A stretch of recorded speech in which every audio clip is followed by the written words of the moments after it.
Aloha and welcome back to High Now Daily. For more than 4 decades, the YWCA Oahu has taken a lead on recognizing women in our local community who are making extraordinary contributions and creating lasting positive impacts.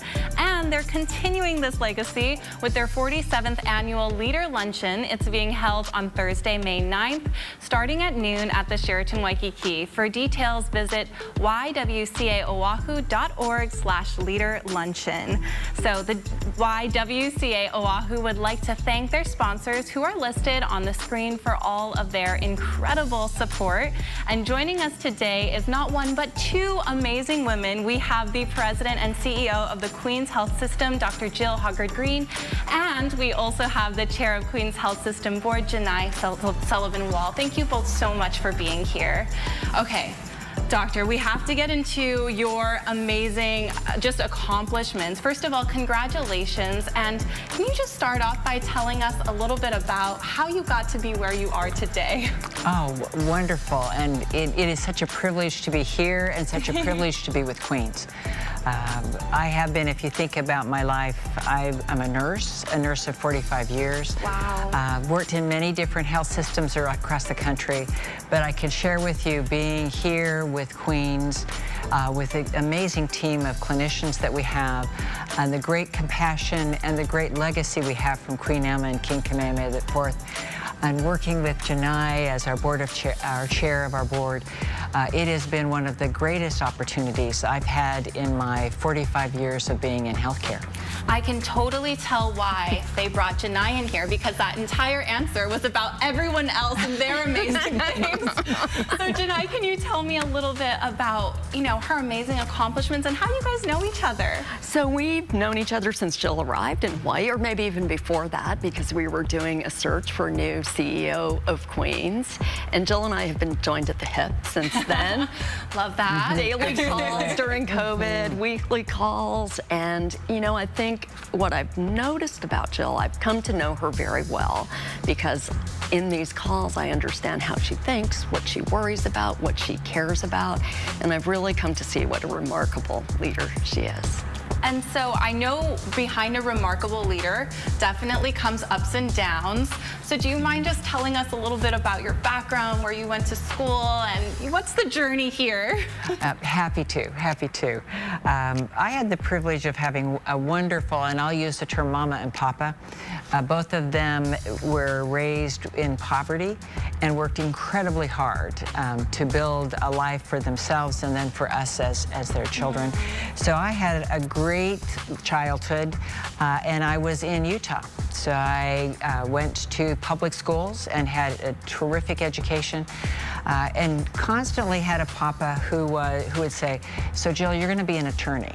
Oh. And my mama, who was a nurse, said, "But you could think about healthcare as well." And so I started out going to the University of Utah to be a nurse, because I felt that would be a great way to start. And I loved healthcare. I always would be the person that could run into the hospital to get my mom to tell her she worked nights. So we would be the ones saying, "We got the car downstairs." And I just kept looking at how interesting it was and what a wonderful opportunity it is to improve the life of someone else. Wow. So I started out as a nurse.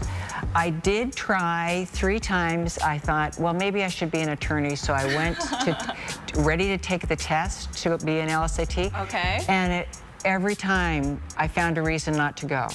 And so finally my wonderful spouse said to me, "I think that's your soul telling you you like healthcare, and you should stay there." So for me, it's been a journey of both every day you can learn, every day you can create ways to make it better for the people that you serve in terms of health. And it's very creative. Yeah. So for me, it's always been about service, compassion, and I can't imagine doing something else in my life. And I think you're doing that mission every single day, especially here in Hawaii. So thank you so much for being here. And Janai, I'm curious, there are so many wonderful women doing amazing work, including yourself. I know you're very humble, but just as far as all of her accomplishments, what's one thing that has really made her an honoree of this celebration? Jill has embraced the legacy of the king and queen, and they really wanted to make a difference for the people of Hawaii and ensure that they were cared for in perpetuity. And at the laying of the cornerstone of the hospital, the king said, so as long as sickness shall exist, there'll be a duty upon us.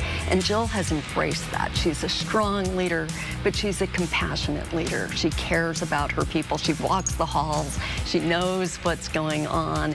And I think that combination of courage and doing the right thing, but really caring about people and having a big heart make her stand out. Absolutely. And I am curious, just for any young girls or any kids watching out there, what's your #1 piece of advice for them as they're navigating this crazy world?